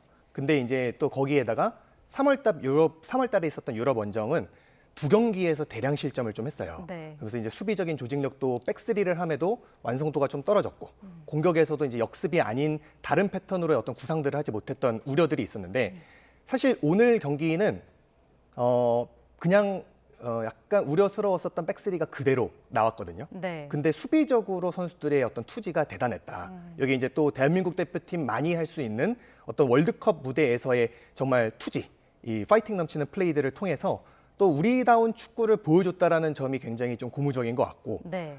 약간 롱패스의 전개가 전반전에 많았던 점은 전술적으로 조금 아쉬움이 있었다라는 생각이 들지만 수비 그리고 또 끈기 있는 모습 여기 이제 실점 이후의 대응들 그리고 또 홍명보 감독이 교체 카드가 이번에는 완벽하게 좀 적중을 했다라는 생각을 하거든요. 네. 그런 것들이 그래도 고무적인 부분에서의 1차전이 아니었나 이렇게 생각합니다. 그 반대로 2차전을 준비하는 우리나라 팀 입장에서 이것만큼은 조금 보완을 해야 된다. 오늘 경기를 통해서 어떻게 좀 평가를 하실 수 있을까요?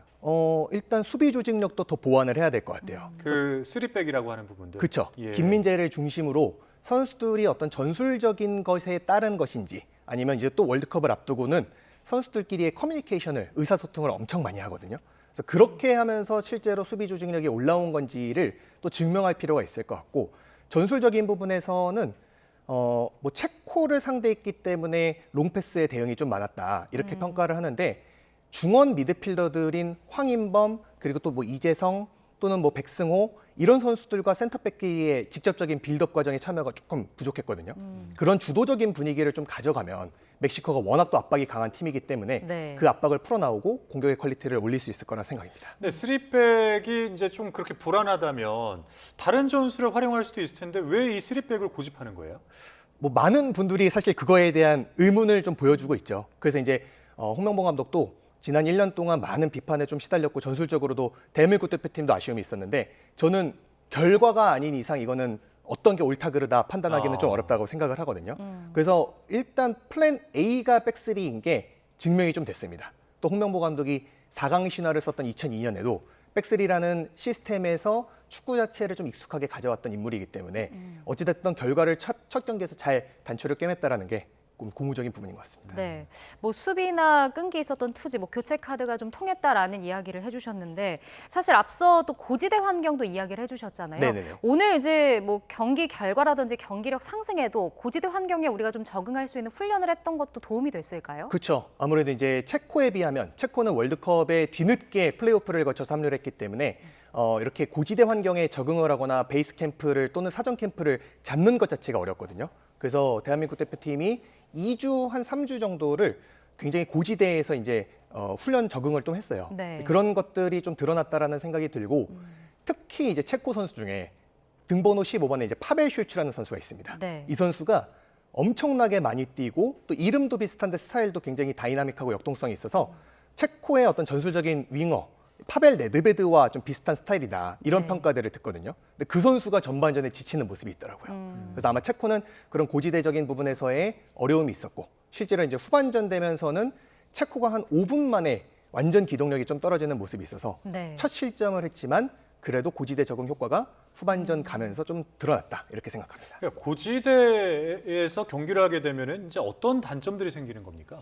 사실은 선수들한테 이제 물어보니까 호흡을 할 때 이제 산소가 들어와야 몸의 어떤 근육이나 이런 것들이 회복이 빠르게 되는 건데 그거 자체가 조금 어렵다라고 하더라고요. 산소가 적으니까 실제로 이제 선수들의 몸의 회복 자체가 경기 중에 늦고 또 경기를 뛰면서도 뭐 호흡은 잘 모르겠지만 입이 좀 바짝바짝 마르는 느낌이 든다. 그러니까 전체적으로 빨리 지칠 수 있는 거군요. 그렇죠. 체력적인 부분도 있고 또 이렇게 패스의 플레이적으로는 패스가 바운드가 되거나 패스가 좀 나갈 때의 속도 자체가 달라서 골키퍼들이나 특히 수비수들이 그 방어하는 데 있어서 어려움이 있거든요. 그런 어떤 여러 가지 요건을 그래도 2주, 3주 동안 사실 고지대 훈련을 하면서 저는 사실은 좀 우려가 됐었어요. 이것마저 통하지 않는다면 더 이상 핑계거리는 없다. 이런 생각을 했었는데 통해서 정말 다행이라고 생각합니다. 네. 앞서 그리고 이제 위원님께서 얘기해 주신 게 이제 3백 전술, 이 수비에서의 전술을 이야기해 주셨습니다. 근데 이제 공격할 때는 포백을 혼용하는 전술도 있잖아요. 이걸 이제 남은 경기에서 그럼 하게 되는 걸까요? 그거는 상대에 따라서 어떻게 될지 여부를 좀 지켜봐야 될 것 같습니다. 근데 기본적으로 오늘처럼 안정적으로 백스리 라인업이 돌아간다라는 거를 또 확인할 수가 있었고 훈련 그 평가전 때 사실은 뭐 이기혁 선수가 왼쪽 센터백에서 한 칸 위로 올라가면서 그리고 이제 이태석이나 왼쪽 윙백이 더 윙어처럼 올라가면서 변형 포백을 활용했었어요. 홍명보 감독이 K리그에서 했던 것처럼 라볼피아나 같은 전술은 쓰지는 않았었거든요. 그래서 이제 그런 측면에서의 백포로의 변환이 또 세계적인 축구 감독들이 또 혼용하는 형태이기 때문에 전술적인 아이디어는 좋은데 과연 그거를 홍명보 감독이 대표팀에서 해낼 수 있을까 이런 우려는 좀 있거든요. 그래서 일단 3백으로의 어떤 수비의 안정감, 오늘 경기에서 체코를 상대로 공중볼 경합에서 또 좋은 모습을 보여줬기 때문에 단순하게 그냥 백스리로 가는 것도 나쁘지 않은 전략이라는 생각을 합니다. 근데 공중전에서 뭐 잘 대응을 해주셨다고는 했는데 그래서 이제 비전문가 입장에서 봤을 때는 일단은 첫 골도 헤딩으로 저희가 선취골을 내줬고 그다음에 이제 오프사이드 판정을 받기는 했지만은 두 번째 골이라고 할까요? 어쨌든 뭐 체코가 헤딩골로 넣었던 걸로 기억을 하는데 그러니까 장신들이 많으니까 이제 유리하고 하다 보니까 그런 환경에서 헤딩골을 주로 공략하지 않았을까 이런 생각이 드는데 이 과정에서 어쨌든 우리나라도 대응을 잘했다 이렇게 평가를 하시는 거죠 지금? 저는 그렇게 생각을 하고요. 특히 이 선수들, 체코의 선수들의 면면을 보면 뭐 소우체크나 전방의 파트릭 시크 또 선제골을 기록했었던 크레이치 같은 선수들이 각자의 소속팀에서도 프로 구단에서도 본인들의 중심으로 세트플레이 전술을 좀 펼치는 편이에요. 그러니까 소속팀으로 돌아왔을 때 세트피스에 대한 더 자신감들을 분명 보여줄 수 있는 부분인데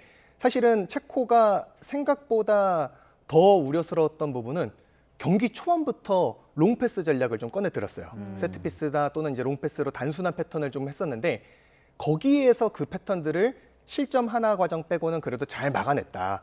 김민재 중심으로 뭐 약간은 좀 흔들리는 부분들이 있었지만 잘 틀어 막았다라는 생각을 하고 또 수비 조직력적인 부분에서나 선수들의 움직임에서나 저는 나쁘지 않았던 첫 경기라고 생각합니다. 네. 그리고 이제 체코 선수들 보니까 장신 선수들이 많았잖아요. 뭐 네. 190cm 이상 되는 이제 선수가 10명에 달할 정도다라고 했는데 그래서 이제 높이에 흔들리지 않는 게 더 중요하다 이런 분석도 나왔었거든요. 이 네네. 부분은 어떻게 보셨어요?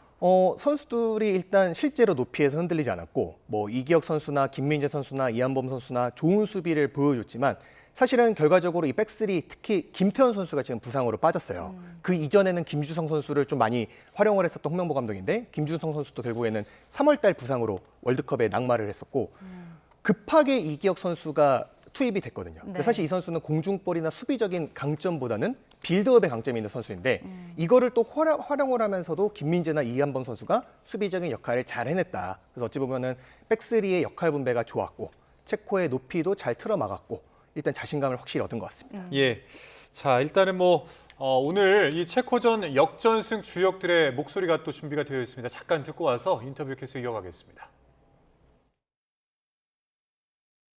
오늘 제가 형들이랑 선수들한테 보여준 것 같아서 다행이고 항상 경기장에 누가 나서든 모든 선수가 최선을 다해서 서로를 도와주고 할 수 있었던 것 같아서 그래서 저희가 3점을 가지고 올 수 있었던 것 같아서 제가 어릴 때부터 꿈꿔오던 그런 경기장에서 월드컵에서 골을 넣었고 또 승리를 할 수 있고 정말 감사한 하루인 것 같고 네 앞으로 남은 경기 더 잘 준비할 수 있도록 네 더 잘 준비하겠습니다. 네, 뭐 황인범 선수, 오연규 선수 인터뷰 이제 듣고 오셨는데 일단 두 선수가 골을 넣으면서 이제 이기게 된 거라 두 선수에 대한 평가를 먼저 좀 한번 들어보면 좋을 것 같습니다. 저는 황인범 선수의 경기력은 진짜 박수 그 이상을 좀 받아야 된다라고 생각을 합니다. 이미 뭐 국내 팬들은 황인범 선수의 경기를 보고 뭐 한국형, 코리안 모드리치다 뭐 이런 평가들을 하는데 해외 언론에서는 지금 파리 생제르맹의 핵심 미드필더인 비티냐와 또 비교를 하고 있거든요. 네. 그러니까 황인범 선수가 득점만 하고 또 도움만 기록한 게 아니라 실제로도 본인이 이제 3선에서 압박할 때 체코의 패스 방향들을 예측을 하면서 딱 이렇게 움직이고 또 그 황인범의 움직임에 따라서 선수들이 더 조직적으로 플레이할 수 있었어요. 네. 그런 측면에서 이제 황인범 선수의 몸 상태가 우려가 됐었는데 본인의 어떤 의지 또 공격 포인트까지 좋은 활약을 보여줬다라고 생각을 하고 오현규 선수의 득점은 좀 예상을 하고 있었습니다. 예상을 하셨습니까? 그렇죠. 어느 정도 좀 기대도 하고 있었고 네. 예상했다라고 하기에는 조금 어폐가 있지만 이미 베식타시에서 엄청난 활약을 보여줬었어요. 움직임뿐만 아니라 또 이런 압박이나 선수의 어떤 자신감이나 공격수가 이렇게 큰 무대에서는 결국에는 자신감이거든요. 네. 그런 부분에서의 어떤 효과들을 오영규와 황인범 선수가 보여줬다 생각합니다. 네, 뭐 두 선수의 골도 정말 귀했지만 또 위기의 상황을 여러 번 구한 선수가 있는 것 같습니다. 바로 골키퍼 김승규 선수가 아닐까 싶은데 뭐 체코 대표팀 감독도 선방에 뭐 그렇게 가까이서 때린 슈팅을 어떻게 막았는지 모르겠다 이렇게 얘기하기도 했었잖아요. 그쵸. 어떻게 보셨나요? 2006년 월드컵에서 프랑스랑 대한민국 대표팀이 경기를 했을 때 그때 이훈재 골키퍼가 라인을 넘어갈 만한 장면을 또 막아낸 순간들이 있었거든요. 네. 그 장면이 저는 딱 떠오르더라고요. 특히 이제 김승규 선수가 과거에도 십자인대 파열이라는 큰 부상을 당했었고 이번 월드컵에 올 때에는 지금 자녀의 출산을 좀 보지 못하는 상태에서 월드컵에 참가를 한 거예요. 네. 근데 이미 김승규 선수의 강점은 울산 HD 과거 이제 울산현대에서 데뷔할 때부터 심상치 않았기 때문에 뭐 빌드업이면 빌드업 또 선방이면 선방 그런 측면에서 확실히 대한민국 대표팀의 후방을 지킬 수 있는 선수다. 이거를 네. 증명한 게 아닌가 생각합니다. 그러니까 사실 뭐 모든 선수들 다 열심히 뛰어줘서 저희가 이제 승리를 하지 않았나 이런 생각이 드는데 사실 경기를 앞두고 가장 주목을 받았던 선수 중에 한 명이 이제 손흥민 선수가 아닐까 하는 생각이 드는데 네. 이 손흥민 선수에 대한 언급은 지금까지 없으셨어요? 어떻게 좀 평가를 한번 해주시죠. 예. 뭐 대충 저도 이제 경기 후에 반응들을 좀 봤는데 손흥민 선수가 아무래도 좀 아쉬운 경기를 펼친 게 아니냐. 근데 저는 살면서 손흥민 선수를 의심하는 게 가장 시간 낭비라는 생각을 좀 하거든요. 네. 시간 낭비다. 네, 제 과감하게 좀 말씀을 드리자면, 예. 그러니까 물론 손흥민 선수가 뭐 프리미어리그에서 골든부트를 타 올릴 때만큼의 퍼포먼스가 아닌 것은 맞습니다만 정말 강팀들을 또 손흥민 같은 선수가 손흥민 레벨의 선수들을 보유한 국가들은 그 선수에게 맞는 장점을 활용할 수 있는 전술들을 꺼내들어요. 근데 오늘 사실 손흥민 선수는 전방에서 이제 뛰다 보니까 여기 이제 대한민국 대표팀이 약간 롱패스로 경기를 풀어가다 보니까 네. 압박을 해야 되고 스프린트를 해야 되는 상황들이 굉장히 많았거든요. 그래서 거기에서 또 체력적인 어려움이 분명히 있었을 거다. 그래서 뭐 어떠한 구조로 나올지는 모르겠지만 오현규나 조규성이 최전방에 위치를 하고 예. 손흥민이 또 잘하는 측면으로 빠진다면 손흥민에게 또 공간이 열리고 손흥민이 또 잘하는 득점을 할 수 있을 거라고 기대합니다. 네, 다음 경기에선 좀 좋은 모습을 더 보여줬으면 하는 바람인데 우리가 이제 다음 경기 치르게 될 상대가 또 멕시코죠. 네. 공동 개최국이기도 하고 피파 랭킹 14위 A조 강으로 꼽힙니다. 근데 이제 멕시코 전력을 봐서도 그렇고 홈 어드밴티지가 있으니까 좀 쉽지 않은 상대가 되지 않을까 싶은데 어떨까요? 사실은 저는 이번 멕시코가 정말 강한 팀이라고 생각을 해요. 수비뿐만 아니라 특히 이제 미드필더의 선수들, 이런 선수들 중에 핵심적인 뭐 구티에레스 같은 선수들도 그렇고 피달고 같은 선수들이 2026년에서야 대표팀에 합류를 했거든요. 네. 근데 특별하게 피달고 같은 경우는 귀화 조건을 채우고서야 이제 대표팀에 합류를 한 선수예요. 그만큼 멕시코에서 걸고 있는 기대가 크고 기존에 그냥 뛰는 양만 많은 게 아니라 멕시코 선수들이 기술적으로 중원이 구성이 됐기 때문에 정말 까다롭고 쉽지 않은 팀이다. 이렇게 평가를 하지만 1차전에서 개막전에서 변수가 멕시코가 너무나 큰 변수가 생겼거든요. 그래서 그런 부분을 좀 활용할 수 있을 거라고 생각합니다. 어떤 부분이죠? 몬테스가 수비 라인의 핵심이자 정말 수비 라인의 리더격인 몬테스라는 센터백이 결장을 합니다. 퇴장으로. 아니 근데 체코 같은 경우는 장신이 많다라는 점이 있었잖아요. 네. 근데 멕시코는 이제 어떤 특징이 있고 우리나라는 이제 어떻게 공략을 해야 되는지 이제 이 부분도 한번 짚어주시면 좋을 것 같아요. 사실은 좀 쉽지 않은 일이긴 한데 그냥 이론적으로만 또 이상적으로만 생각을 하자면 완전히 다른 스타일의 두 팀입니다. 멕시코 같은 경우는 선수들이 공을 잡으면 특히 대한민국 대표팀이나 또는 상대가 후방에서 공을 잡으면 2명, 3명이 동시에 압박을 들어가요. 그만큼 기동력을 바탕으로 하는 축구는 여전한데 그 압박을 한 커플만 벗겨내면 또 몬테스가 빠진 상황에서는 사실은 뭐 바스케스나 레이에스 같은 선수들이 센터백으로 나설 게 예상이 되는데 그 선수들이 좀 도전하는 유형의 선수들이거든요. 네. 그만큼 공간을 활용하는 게 오히려 더 쉬울 수도 있을 거라는 생각은 하는데 그 1차적인 멕시코의 압박을 어떻게 풀어나오느냐. 선수들이 오늘은 수비적인 상황에서의 체코의 높이를 막는 데 집중을 했다면 조금 더 선수들의 유기적인 움직임, 후방 빌드업 또는 이제 미드필더가 활용이 되는 빌드업 상황에서 선수들이 계속 얘기를 하고 패턴을 맞추면서 그 압박을 풀어나오는 데 주안점을 둬야 될 것 같습니다. 네, 알겠습니다. 오늘 말씀 여기까지 듣겠습니다. 지금까지 남윤성 축구 해설위원과 함께했습니다. 오늘 말씀 고맙습니다. 고맙습니다. 감사합니다.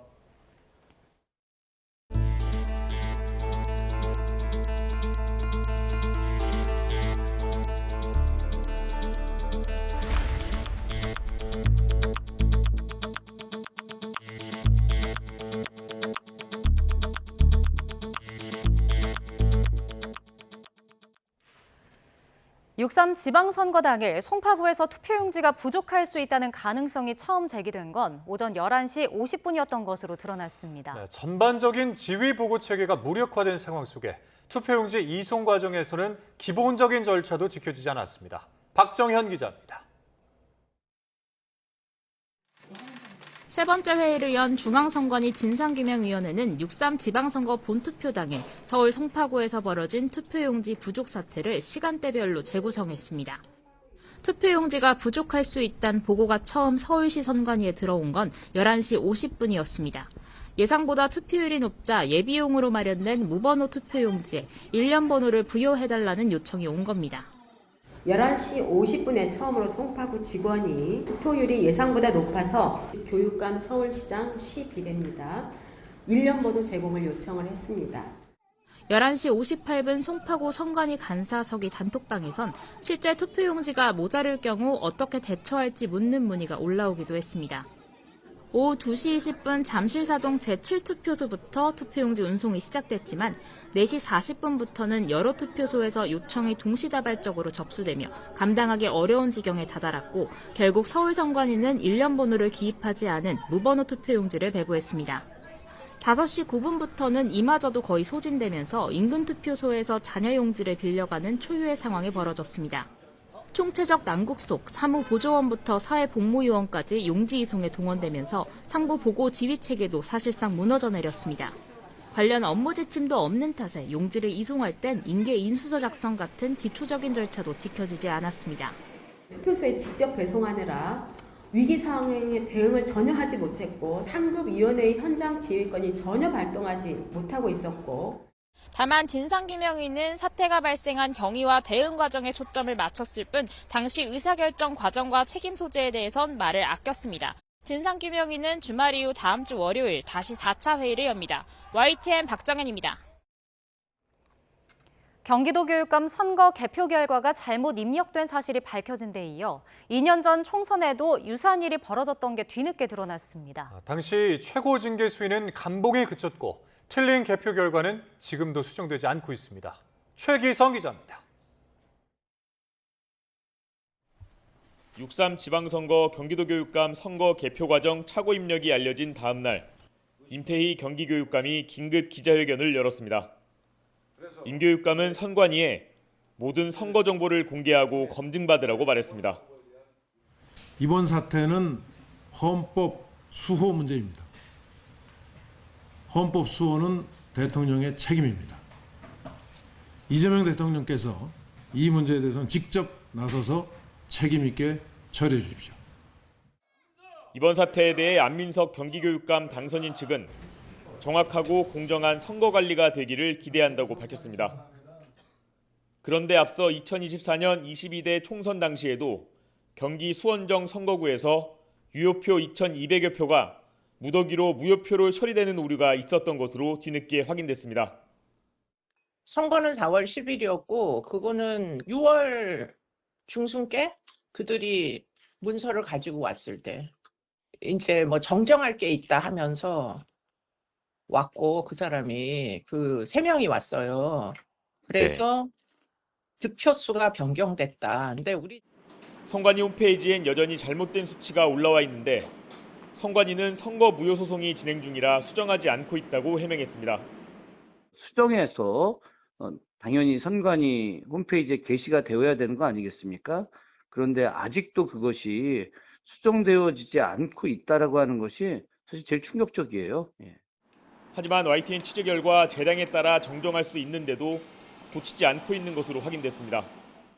또 현재 경기도 선관위에 재직 중인 7명이 당시 사건으로 징계를 받았는데 최고 징계 수위는 감봉 3개월이 전부였습니다. 정직 이상 중징계를 받은 사람은 없습니다. 2022년 대선과 지방선거부터 전수조사가 도입됐고 이번에 드러난 2건 모두 전수조사로 밝혀진 사안입니다. 다만 선관위는 이전 선거에 대한 전수조사 계획은 없다고 밝혀 추가 오류 가능성을 배제할 수 없는 상황입니다.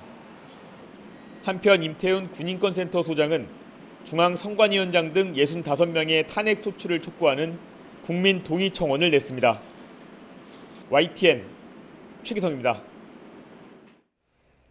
투표용지 부족 사태를 수사하는 검경 합동수사본부가 이틀 연속 중앙선관위 서버에 대한 압수수색을 진행했습니다. 합수본은 선관위에서 확보한 압수물을 분석하면서 조만간 이 선관위 관계자들을 소환할 방침입니다. 김혜린 기자입니다. 검경 합동수사본부는 중앙선거관리위원회 등 7곳을 13시간 동안 압수수색하며 투표용지 부족 사태 관련 자료 확보에 나섰습니다. 압수수색 마무리된 겁니까? 오늘 어떤 자료 확보하셨습니까? 합수본은 압수수색을 통해 투표용지 인쇄 계획서와 회의록, 예산서 등을 확보했습니다. 강남 선관위에선 선거 당일 투표용지 보관 장소와 수량, 잔여 매수 같은 내용이 기록된 투표록도 확보한 것으로 파악됐습니다. 선관위 서버의 경우 저장된 자료가 많아 이틀 연속 압수수색이 이뤄졌습니다.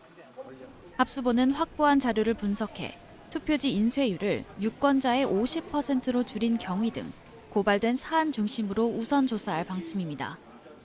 또 실무진들에 대한 참고인 조사도 조만간 진행될 것으로 보이는데 투표지 부족 사태가 벌어진 서울 송파구, 서초구, 광진구 등 지역 선관위 직원들이 대상입니다. 앞서 압수수색 영장에는 노태학 전 중앙선관위원장과 허철훈 전 사무총장, 각 지역 선관위 위원장 등이 피의자로 적시됐습니다. 하지만 압수물 분석 등 조사 과정에서 다른 관계자들로 수사가 확대될 수 있다는 관측도 나옵니다. YTN 김혜린입니다. 동부지방법원이 오늘 김정철 개혁신당 최고위원이 투표용지 부족 사태 진상규명을 위해 추가로 제기한 증거보전 신청에 대해 일부 인용 결정을 내렸습니다.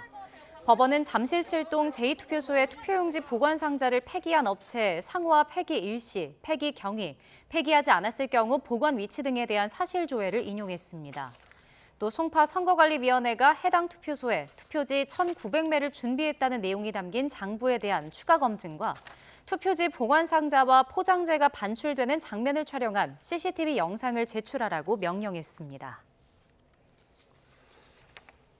중앙선거관리위원회는 법원의 증거보전 대상 물품은 투표함이 아니라 투표용지 운반용 빈 종이 상자라고 밝혔습니다.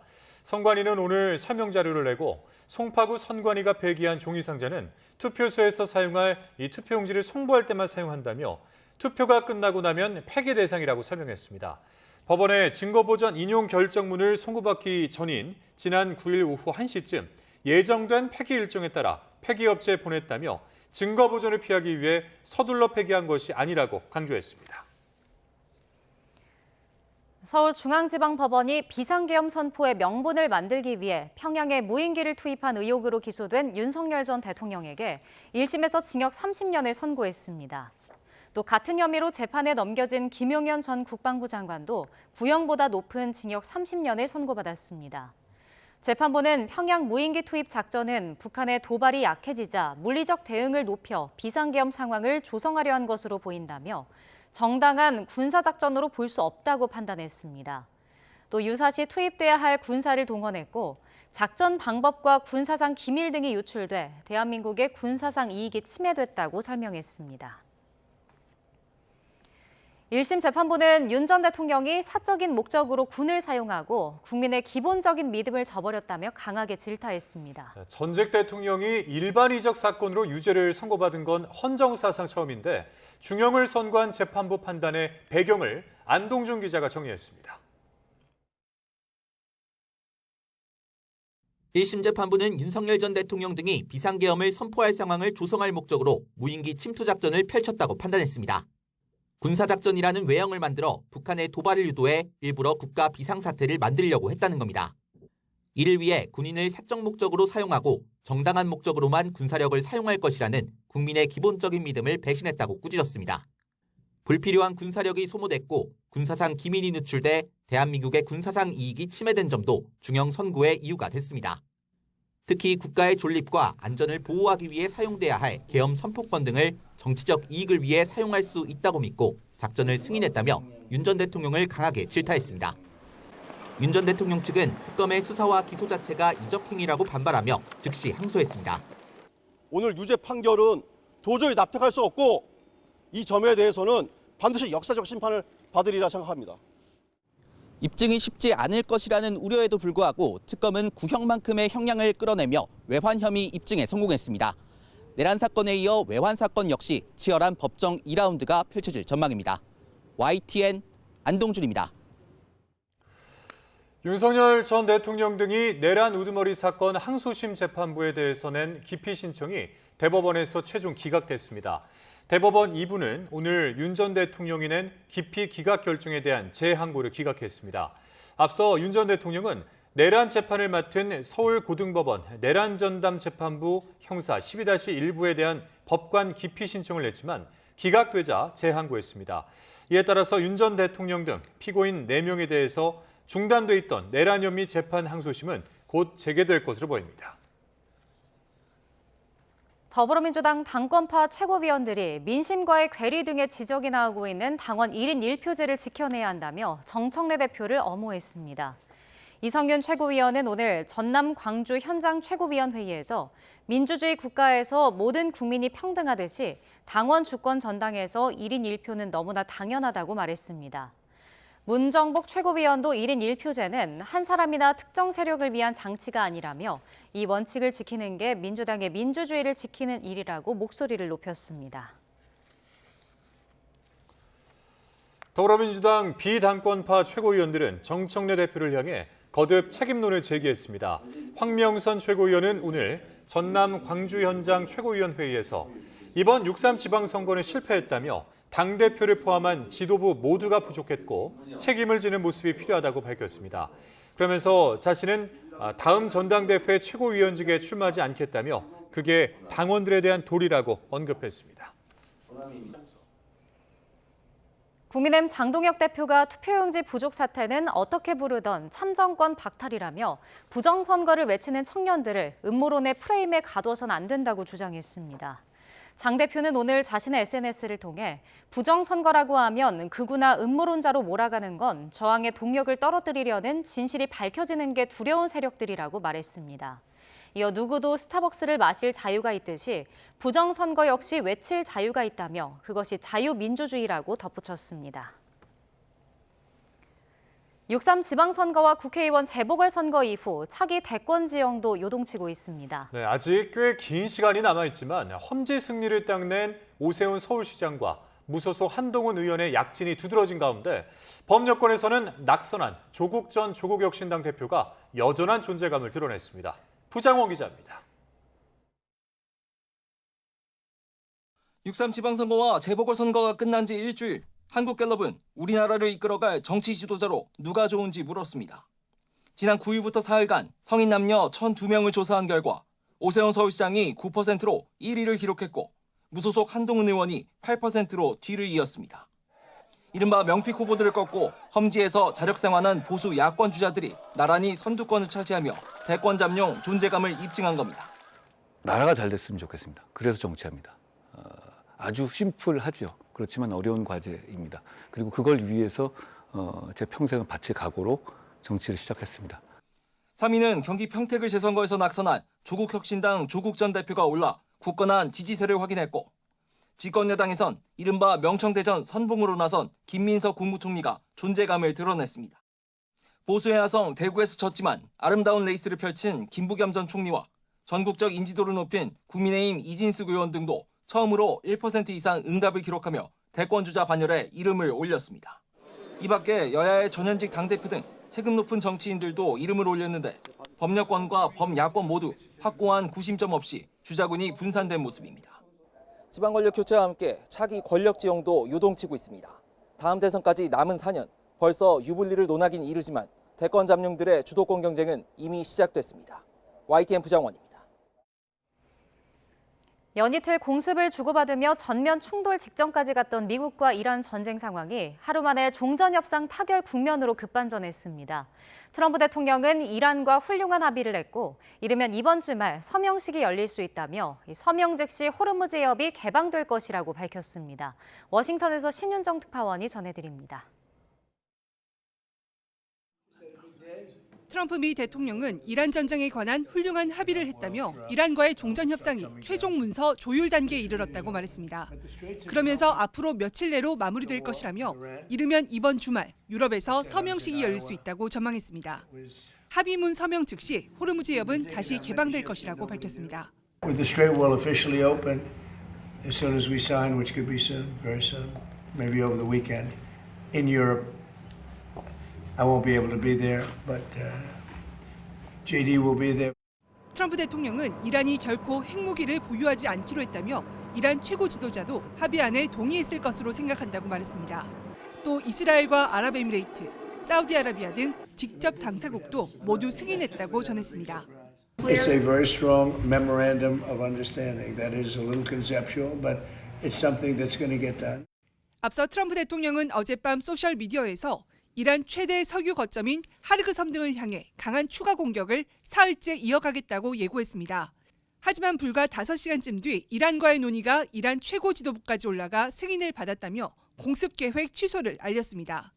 미군의 군사시설에 대한 제한적 공습과 석유시설 점령 압박이 주요했다는 분석이 나올 수 있어 보입니다. Because they've taken a pounding. They've taken a pounding like very few people could take. And they want to make the deal a lot more than I do. 트럼프 대통령은 합의문 서명 즉시 미국의 대이란 해상 봉쇄도 즉각 해제될 거라며 유가도 곧 크게 떨어질 거라고 주장했습니다. 트럼프 대통령으로서도 이날 개막한 북중미 월드컵 기간 교전을 지속하는 데 부담을 느껴 잠정 합의를 발표했을 거란 분석이 나오고 있습니다. 워싱턴에서 YTN 신윤정입니다. 14개 항으로 구성된 미국과 이란의 종전 양해각서 MOU의 세부 내용이 공개됐다고 이란 메흐르 통신이 보도했습니다. 보도에 따르면 미국의 대이란 제재 해제와 이란 주변 지역에서 미군 철수, 미군의 해상 봉쇄 해제, 호르무즈 해협 재개, 이란 석유 수출 제재 취소, 동결 자금 반환에 대한 약속이 포함됐습니다. 또 양해각서 서명 뒤 이어질 최종 협상의 의제는 이란 핵 프로그램과 경제 문제에 한정되며 미사일 프로그램은 제외하기로 했다고 이 매체는 전했습니다. 트럼프 대통령이 이란과의 종전 양해각서 서명에 임박했다는 글을 소셜미디어에 올리자 네타냐후 이스라엘 총리가 깜짝 놀랐다고 외신이 보도했습니다. 미국 CNN은 이스라엘 소식통을 인용해 네타냐후가 현지 시각 11일 이란 안보 문제를 논의하는 회의를 주재하다 트럼프의 발표 내용을 듣고 놀랍다는 반응을 보였다고 전했습니다. 미국 온라인 매체 악시오스도 네타냐후가 협상 관련 내용을 사전 통보받지 못했다고 보도했습니다. 인천에 있는 재활용센터에서 신체 일부가 발견된 사건을 수사하고 있는 경찰이 이 시신을 운반했을 가능성이 높은 트럭 34대를 특정해서 추적하고 있는 것으로 YTN 취재 결과 확인됐습니다. 경찰은 이들 트럭의 블랙박스를 확보하는 등 시신이 반입된 경로를 파악하는 데 주력하고 있습니다. 배민혁 기자가 단독 보도합니다. 신체 일부가 발견된 곳은 인천 송도동에 있는 남북권 광역생활자원회수센터입니다. 대부분 인천 중구와 연수구에 있는 상가와 빌라, 단독주택 등 일반 주택의 재활용 쓰레기가 하루 평균 40톤가량 모이는 곳입니다. 이곳 반입장 1층에서 재활용 쓰레기를 우선적으로 선별한 뒤 2층 컨베이너 벨트에서 수작업으로 분류하는 과정에서 시신이 발견됐습니다. 작업자는 처음에는 마네킹인 줄 알았다가 붕대에 쌓인 것이 이상해서 보니 신체 일부로 의심돼 신고한 것으로 전해졌습니다. 발견된 신체는 여성의 다리 부위로 뒤꿈치부터 약 41cm, 발바닥 길이는 210mm 정도인 것으로 확인됐는데 발견 당일 새벽 4시부터 센터에 들어온 쓰레기 수거 트럭을 통해 반입됐을 가능성이 큽니다. 경찰은 시신 발견 당일 센터를 드나든 수거 트럭 34대를 특정한 것으로 YTN 취재 결과 확인됐습니다. 지역별로 보면 인천 연수구에서 20차례, 중구에서 14차례 센터를 출입한 것으로 파악됐습니다. 경찰은 이들 트럭의 블랙박스와 운전자 인적사항도 확인해 시신이 반입된 경로를 추적하는 데 주력하고 있습니다. 또 센터에 있는 재활용품 더미를 모두 조사했지만 다른 신체 부위가 추가로 발견되지는 않은 것으로 확인됐습니다. 경찰은 이와 함께 최초 신체 일부를 발견한 작업자를 참고인 신분으로 불러 당시 상황에 대한 진술을 확보하고 인근 학교의 장기 결석 학생이나 실종자, 가정폭력 사건 기록도 살펴보며 피해자 신원을 특정하기 위한 조사도 병행하고 있습니다.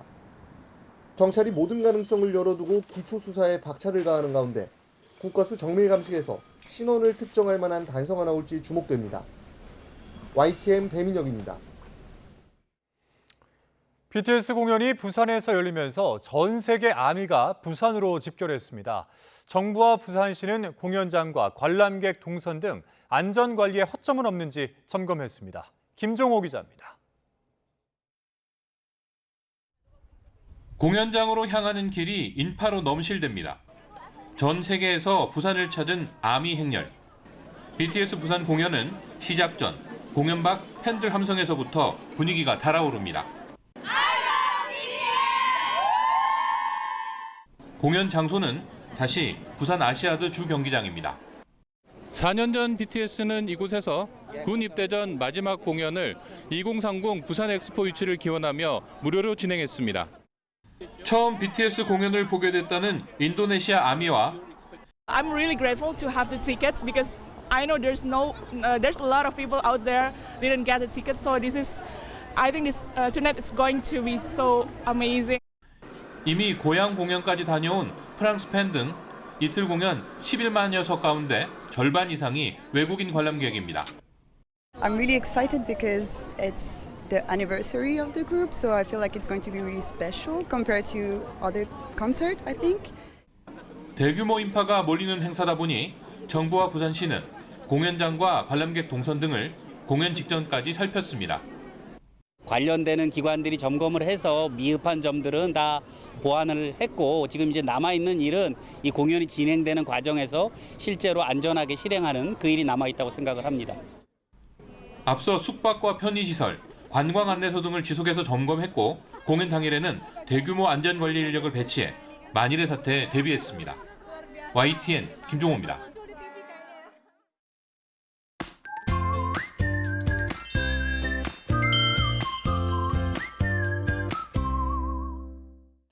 오늘 맑은 하늘 아래 낮 동안 기온이 크게 올랐습니다. 네, 맞습니다. 뜨거운 볕이 기온을 끌어올렸는데요. 주말인 내일은 더위가 한층 강해집니다. 네, 우선 아침에는 서울 기온이 17도, 대구 17도로 오늘만큼 선선하겠고요. 한낮에는 서울 기온이 31도, 대구 32도까지 오르는 등 오늘보다 또 예년보다도 날이 더 더워지겠습니다. 주말을 맞아 나들이 계획하신 분들은 더위에 대비 잘 하셔야겠습니다. 내일 중부와 경북을 중심으로 맑은 하늘이 드러나겠고 이에 따라 자외선도 강해지겠습니다. 그 밖에 남부지방에는 구름만 많은 가운데 특히 호남 내륙에는 한때 요란한 소나기가 지나겠는데요.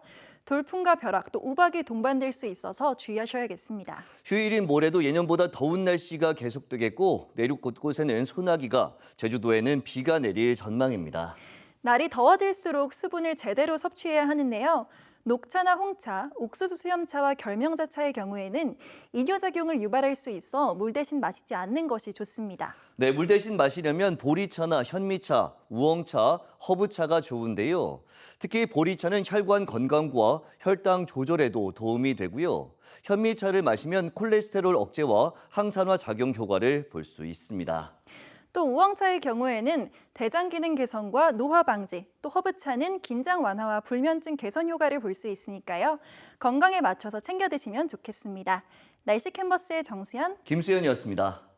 이상으로 YTN 뉴스 플러스 마칩니다. 잠시 후에는 뉴스케어 오후 8시 뉴스가 방송됩니다. 함께해 주신 여러분 고맙습니다.